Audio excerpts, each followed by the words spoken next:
नीति जब शादी के बाद ससुराल आई तो हर तरफ उसे सिर्फ जेठानी श्वेता की ही तारीफ सुनने को मिली। शुरू में तो नई शादी और अनंत के असीम प्यार में उसका इस तरफ ज्यादा ध्यान नहीं गया, पर बाद में एक बार किसी रिश्तेदार महिला को उसने अपनी सास से कहते सुना, प्रतिभा ने तो बहुत अच्छे से घर संभाला हुआ है, अब देखते हैं ये छोटी बहू कैसी निकलती है। अपनी तुलना किया जाना उसे खटक तो गया, पर उसे एक बात बहुत अच्छी लगी कि सास ने उस बात का कोई जवाब नहीं दिया। कुछ दिन बाद अधिकांश मेहमान जा चुके थे, सिर्फ बड़ी ननंद लतिका रह गई थी। जितनी भी बातें उसने लतिका से की थी वो उसे थोड़ी तेज स्वभाव की लगी। प्रतिभा का व्यवहार सबसे बहुत ही अच्छा और प्यार भरा था। वो नीति से भी अपनी छोटी बहन की तरह स्नेह करती थी। यह बात शायद उसकी ननंद लतिका को कुछ खटक सी रही थी, पर ऊपर से वह सामान्य रहने की कोशिश करती थी। इधर कुछ दिनों से नीति को एक बात थोड़ी अजीब सी लगी कि घर का सारा कार्यभार उसकी जेठानी प्रतिभा ने संभाल रखा था और सब उसी से पूछकर कोई भी निर्णय लेते थे।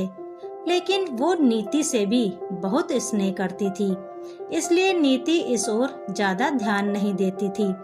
नीति की पहली रसोई में गाजर का हलवा बनाने में उसकी जेठानी ने उसकी बहुत मदद की, तो नीति ने उसका जब धन्यवाद किया तो प्रतिभा ने आगे बढ़कर उसे गले से लगा लिया और बड़े प्यार से हंसते हुए कहा, ये उसकी पहली रसोई है इसलिए उसने उसकी मदद की है, आगे से नहीं करेगी। इसी बात पर दोनों देवरानी जेठानी हंस रही थी कि तभी किसी काम से लतिका ने रसोई में प्रवेश किया और दोनों को खुशी खुशी एक साथ काम करते देख जल भुन गई। थोड़ी देर में जब सब डाइनिंग टेबल पर नीति के बनाए हलवे की तारीफ कर रहे थे तो लतिका ने चिढ़कर कहा, अरे हलवा खाकर तो लग रहा है कि ये प्रतिभा भाभी ने बनाया है। बस सबका ध्यान इस पर चला गया, पर नीति को ये बात थोड़ी ठीक नहीं लगी। फिर सबने उसे बड़े अच्छे अच्छे नेक दिए।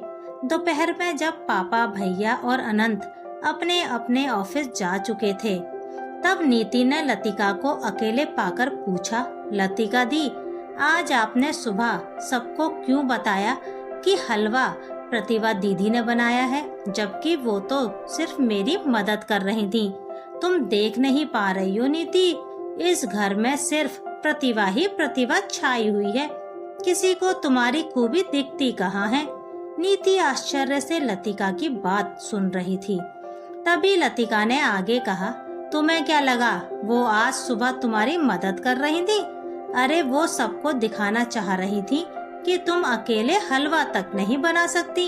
ये आप क्या अनाप शनाप बोल रही हो लतिका दी? प्रतिभा दी मुझे कितना तो प्यार करती हैं और वो है भी तो सर्वगुण संपन्न।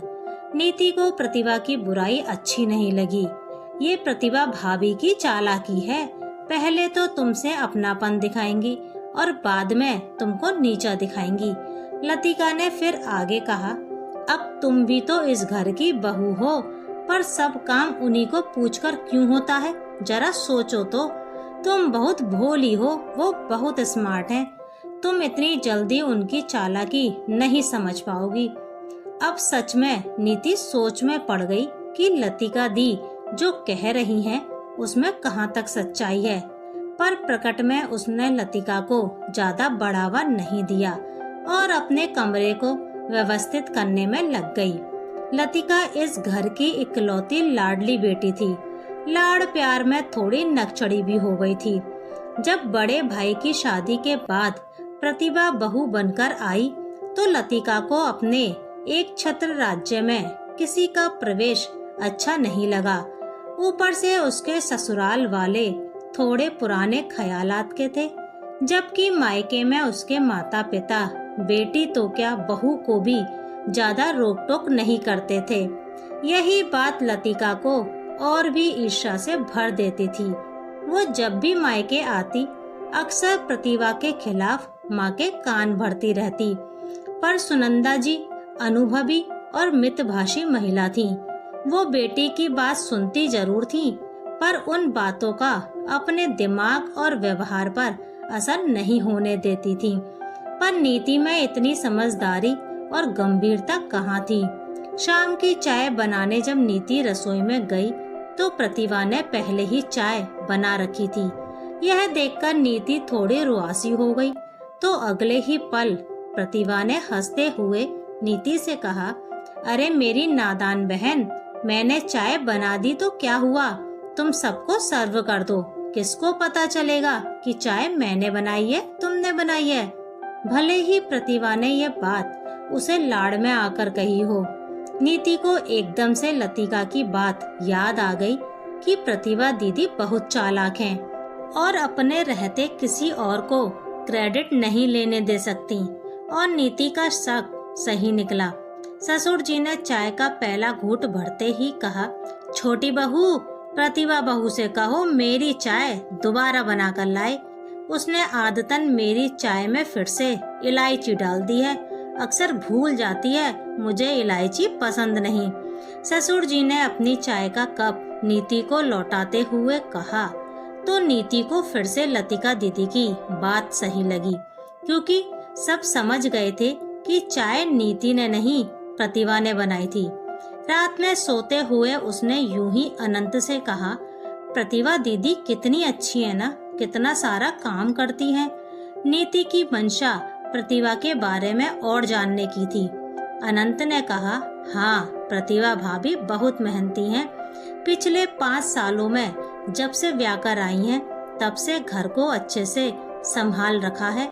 और तुम्हें पता है, जब शादी के बाद इस घर में वो बहू बनकर आई थी, तो उन्हें भी तुम्हारी तरह घर का कोई काम नहीं आता था। माँ ने ही उन्हें गृहस्थी के काम में इतना निपुण किया है, तो आप भी मुझे घर के कामों में अनाड़ी समझते हो? नीति ने थोड़ा उदास होकर कहा, तो अनंत ने प्यार से कहा, अरे घर के काम में भाभी तुम्हें अपनी तरह निपुण कर देंगी।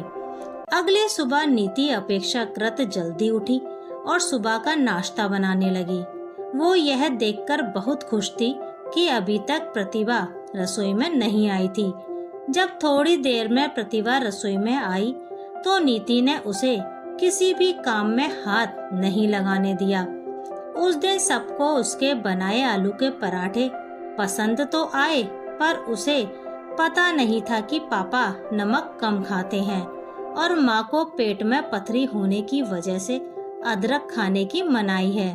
खैर, धीरे धीरे उसने पूरी रसोई का भार अपने ऊपर ले लिया।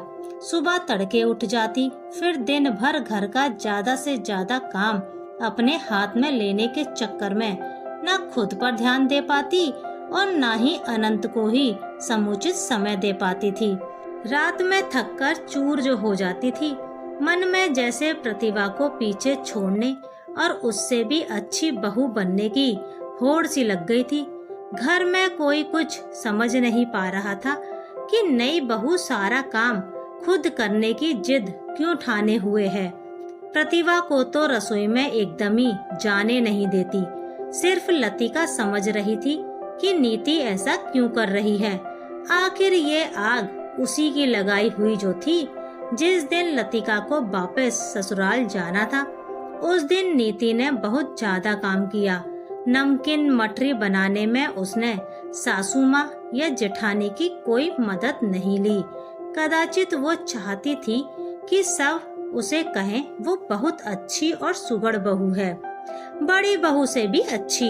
जाने से पहले लतिका थोड़ी देर को नीति के कमरे में आई, उसकी खूब तारीफ की और फिर से प्रतिभा की खूब चुगली करके नीति को उससे सावधान रहने को कह गई।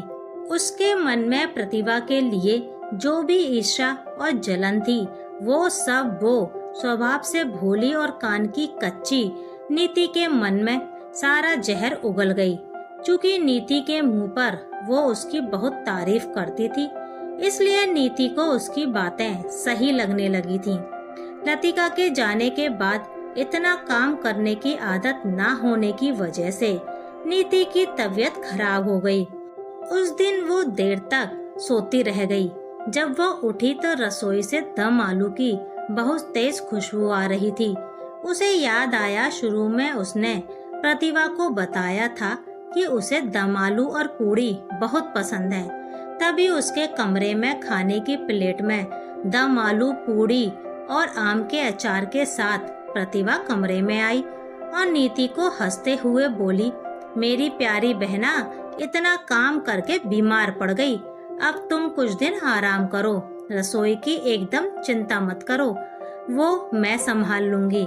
इतना सुनते ही नीति को फिर से लतिका की बात याद आ गई और उसने खाने की थाली को परे करते हुए गुस्से और ईर्ष्या की आग में जलते हुए कहा, हाँ हाँ, आप तो चाहती ही हो कि पूरे घर में और रसोई पर सिर्फ आपका एक छत्र राज हो।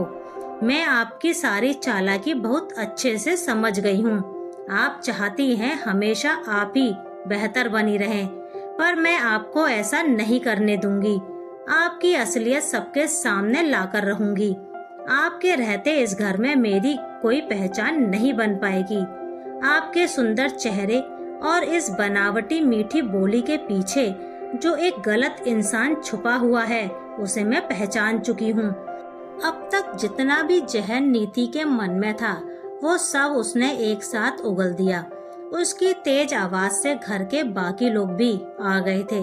सब हक्के बक्के थे कि ये क्या हो रहा है। प्रतिभा तो एकदम सकते में आ गई थी। आंखों में आंसू भरकर सिर्फ इतना ही बोल पाई, छोटी, तुम्हें कोई गलतफहमी हुई है। मेरे मन में ऐसी कोई भावना नहीं है। उसके आगे प्रतिभा से कुछ नहीं बोला गया। वो रोते रोते अपने कमरे में चली गई। बाद में जब अनंत ने नीति को उसकी गलती का एहसास कराया और एकदम से नीति को बहुत अफसोस होने लगा। धीरे धीरे घर में तनाव कम होने लगा था, पर प्रतिभा की उदासी और नीति का असहज व्यवहार सामान्य नहीं हो पा रहा था। नीति सब कुछ पहले की तरह करने की पूरी कोशिश कर रही थी कि एक और ब्रजपात जैसा हुआ। बड़े भैया के बैंक में प्रमोशन के साथ ट्रांसफर का ऑप्शन था, जिसे उन्होंने स्वीकार कर लिया था। इससे पहले भी ये ऑफर आया था, पर उन्होंने घर वालों के साथ रहने के लिए ट्रांसफर को मना कर दिया था। नीति को पता नहीं क्यों लग रहा था कि ये तबादला स्वीकार करने का निर्णय उन्होंने नीति के उस दिन की बात के बाद लिया था। वैसे इतने सालों बाद पहली बार प्रतिभा भाभी प्रेग्नेंट हुई थी। ऐसे में उनको परिवार में रहना ज्यादा अच्छा रहता, पर उनको मानसिक तनाव से बचाने के लिए भाई साहब ने उनको इस माहौल से दूर रखने का सोचा था। इस बात को लगभग 1 साल हो गए थे। बीच में अपनी गुड़िया को लेकर छुट्टियों में कई बार भैया भाभी घर आए थे, पर प्रतिभा नीति के साथ सामान्य नहीं रह पाती थी। उनके रिश्ते में जो खाई आई थी वो फिर नहीं भर पाई। कई बार कुछ नासमझी और गलतफहमी रिश्तों को आजीवन खो देने का कारण बन जाती हैं। बाद में अफसोस के अलावा कुछ नहीं रह जाता।